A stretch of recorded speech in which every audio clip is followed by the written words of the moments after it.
Il y a des duos qui tournent en rond. Brick Villemur tourne les coins ronds, uniquement pour avoir l'air poli.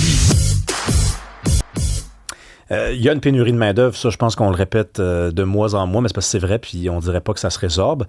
Une des solutions à la pénurie de main-d'œuvre, il y en a, évidemment, il y a l'immigration, il y a les jeunes. Les jeunes, on vient d'en parler, ils ont des raisons de croire que travailler à temps plein, c'est pas fait pour eux. Pour le moment, il y a les personnes aînées. Les personnes aînées se cherchent du travail. Des fois, malheureusement, elles ont besoin de travailler. C'est la vie. Comment on peut faire, Karima, pour leur faciliter la vie? Moi, il y a un truc que je trouve tellement facile. Les politiques publiques devraient aller dans ce sens-là. Tous les partis politiques devraient d'ailleurs proposer ça aux prochaines élections. Réduire le fardeau fiscal des personnes âgées qui retournent travailler.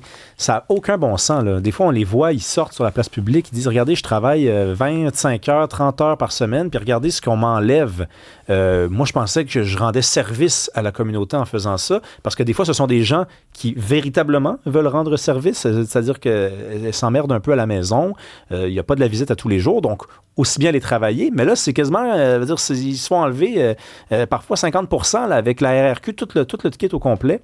Ça, c'est une idée qu'on devrait mettre de l'avant. Puis pourquoi on le fait pas? C'est un petit peu comme réduire les impôts. Ça, on le fera pas non plus.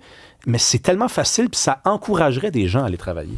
Oui, je suis d'accord avec toi. Mais en fait, on pourrait même élargir encore plus. Certains diront on paye trop d'impôts. Puis si à partir d'un certain nombre d'heures de travail et tout ça, on paierait moins d'impôts là-dessus, peut-être que ça encouragerait les gens à travailler plus. On aurait plus de productivité. Puis je suis d'accord sur les aînés comme tels parce qu'il y a beaucoup d'âgisme aussi. Et peut-être que si on avait certains incitatifs pour les personnes qui réussissent à se trouver un boulot aussi et à travailler, je pense qu'on devrait vraiment encourager ça. Tu as raison, il y a des métiers, il y a des emplois où il manque de bras. Il y a des personnes âgées qui parfois, malheureusement, je dis malheureusement, il y en a, c'est beaucoup par nécessité aussi. Là, se rendre compte que ton fonds de pension, tu n'en avais pas ou c'est ton argent que tu as mis de côté dans tes REER, tu n'en as peut-être pas beaucoup. Ta pension gouvernementale, je veux dire, c'est minime. Là. Si tu vis avec ça, bonne chance aujourd'hui avec l'augmentation, le coût de la vie, la nourriture, ça coûte cher. Donc, bref, je pense que tu as totalement raison. On devrait le faire et c'est urgent. Ça devrait être déjà fait. Go! Allons-y. On vit de plus en plus longtemps pour ceux qui sont en santé. Là. C'est les personnes en santé vivent justement de plus en plus longtemps. Juste si on regarde, il y a des Québécois, je regardais des chiffres selon l'Institut de la statistique du Québec. Il y a des Québécois âgés de 65 à 69 ans. Leur taux d'emploi est passé de 17 à 26 en 10 ans. Ça veut dire qu'il y en a quand même toute une tralée de personnes là, qui décident d'aller travailler. On peut-tu les aider aussi? Et en même temps, c'est quel type d'emploi? C'est toujours ça la question. Hein? Peut-être que il y a des personnes qui aimeraient continuer dans leur métier, mais c'est plus compliqué. Ils se retrouvent souvent dans des emplois, on en voit, là, dans des emplois de service, dans des quincailleries, dans des emplois dans le commerce de détail. Il y a des personnes âgées qui sont là, c'est pas nécessairement les plus gros salaires.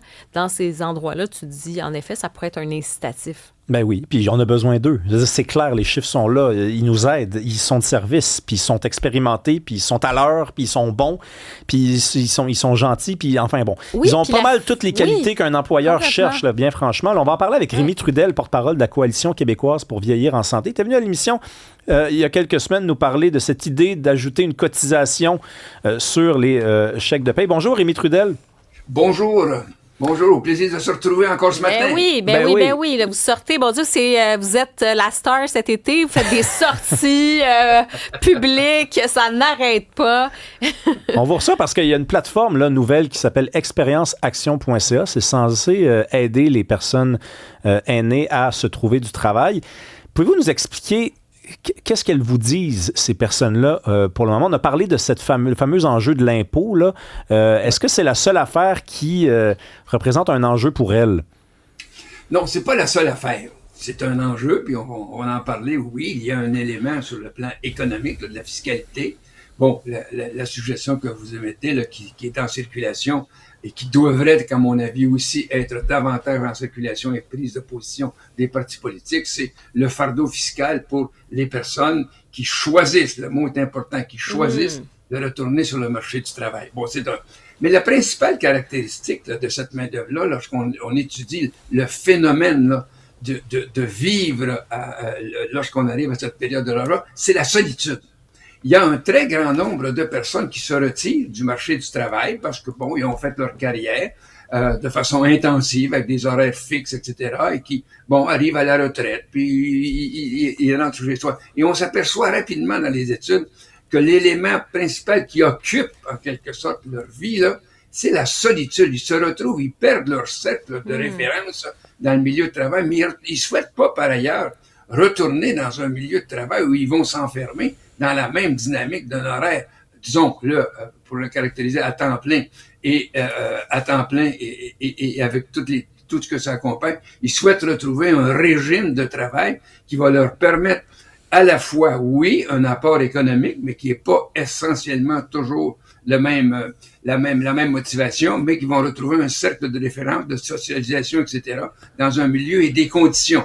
Là, vous faites bien de le souligner quant à moi, parce que les employeurs ont aussi une énorme responsabilité avec ce mouvement-là, c'est d'organiser le retour au travail avec les conditions qui sont les conditions des personnes auxquelles on fait appel. Mais commençons par la question donc de briser cette espèce de cercle-là, de solitude-là, qui pèse beaucoup, très lourd sur les personnes à la retraite, puis par ailleurs sur l'aspect économique. Alors donc, moi, sur l'aspect de retour de ces personnes-là, sur c'est bien important, un certain marché du travail bien adapté, ben c'est une bonne nouvelle parce que c'est ces personnes qui vont choisir le type d'entreprise dans lequel, bon, ils souhaitent collaborer, avec des horaires aussi qui soient adaptés à leurs conditions. Je fais une parenthèse, par exemple, rendu à cet âge-là, ben, il y a, par exemple, beaucoup plus de rendez-vous médicaux ou de rendez-vous reliés à la santé il faut en tenir compte. C'est pas la même chose que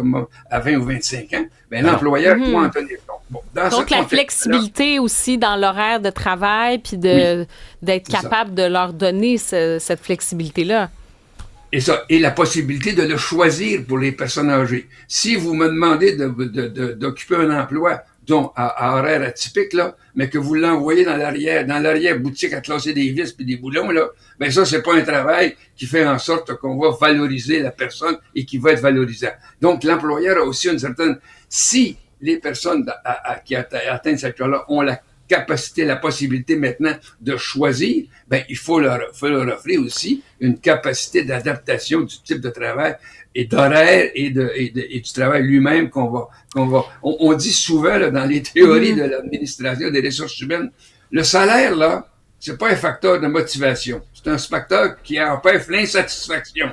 Hein, c'est ça, ça empêche. C'est pas pareil. En même temps, M. Trudel, la motivation, c'est le travail que tu fais. Ouais, le travail que tu fais. Si tu es en arrière-boutique pour classer des boulons et des vis, là, pas intéressant, ça. Oui, je comprends, mais là, c'est parce que si tu appliques pour être concierge, par exemple, si tu le sais, ça, c'est quoi la job de concierge? Tu risques de travailler tout seul et pas en équipe. Si tu travailles le concierge la nuit, tu croiseras personne à part les souris. Donc, tu sais, il faut se rejoindre au milieu. C'est sûr que si on applique dans une quincaillerie, c'est peut-être plus le fun d'être dans les rayons puis d'avoir naturellement le contact avec le client. Puis c'est vrai que le boss, il n'y a peut-être pas de bonne raison de t'envoyer classer des vis en arrière. C'est ça. Donc, il y a comme deux parties là, qui sont dans la situation. Il y a la personne qui peut choisir. Ça, c'est une bonne nouvelle. Mais je peux choisir que moi, si c'est un travail, pour prendre votre exemple, qui est très, très illustratif, un travail de conciergerie la nuit, je vais être seul, ben je ne le prends pas, j'ai le choix. Voilà. Rémi Trudel, c'est quoi les emplois en ce moment là, qui sont prisés chez les personnes aînées? Ben, c'est les emplois de service, mais en relation avec le public. C'est ça qui est recherché. En relation avec le public. Pourquoi? Parce qu'il y a cet aspect socialisation qui entre en ligne de compte, là. On veut être parmi le monde. On peut prendre une expression simple. On veut être parmi le monde pour exercer ses compétences, mais en même temps, être une personne, hein, dans la société qui socialise, qui échange avec d'autres, qui voit des points de vue différents et qui est en contact. C'est ça, les emplois. Le type d'emploi qui est davantage recherché. Puis c'est toujours le critère de base, là, sans qu'on l'énonce toujours très, très clairement après ma barre, c'est de briser une certaine solitude. Le principal problème des personnes âgées qu'on constate dans les études, là, c'est la solitude. Comment le briser? Attention, faut pas qu'on brise la question de la solitude avec un autre engagement qui, là, t'enferme dans une espèce d'horaire que tu as quitté quand t'as pris ta retraite. Et puis, il y a aussi faut pas l'éviter non plus, là, l'aspect que vous soulevez, l'aspect fiscal. Et là, moi, je trouve que, aussi, là, vous avez bien raison, les partis politiques, là, faut qu'ils arrêtent de dire des phrases creuses, là, en disant, oui, on souhaite que les personnes âgées, parce qu'il y a un impasse économique, puis qu'ils retournent sur le marché du travail. Attention, c'est pas suffisant, là. C'est pas suffisant. Il faut qu'elles s'impliquent, et oui, c'est complexe, ça, de réduire les charges puis la charge fiscale. Mais c'est pas parce que c'est complexe qu'on doit pas aborder le problème et surtout le solutionner. Oui, on doit s'engager pour dire ces personnes qui viennent contribuer au marché du travail dans des conditions, on vient de l'énoncer, qui soient respectables et respectueuses de la personne et de leur choix, eh ben, qu'on adapte ça fiscalement parce que la charge fiscale, souvent, oui, va comme annuler l'avantage que tu viens d'acquérir en quelque sorte en retournant sur le marché du travail pour combler ce besoin-là. Alors, faut faire attention, mais c'est la responsabilité des États et du gouvernement.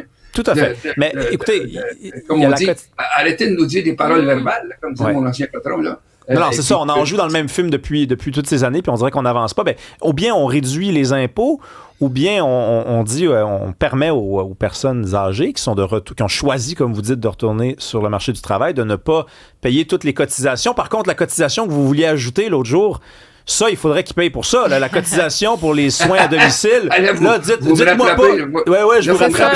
Je m'en rappelle, moi. Vous me rattrapez dans le coin gauche. Une cotisation, ben celle-là va être importante. S'il y a une nouvelle cotisation, il faut que ce soit balancé par le service que tu vas recevoir. C'est ça l'affaire. C'est ça l'affaire. Tu peux pas faire un régime d'assurance si tu connais pas les bénéfices. Là, il faut connaître les bénéfices. On s'adresse pas tout à fait à la même catégorie de personnes. Là, on s'attache aux personnes qui sont à domicile, mais qui n'ont pas la capacité de travail compte tenu de leurs conditions physiques, etc., etc. Alors là, qu'on se donne, oui, un service.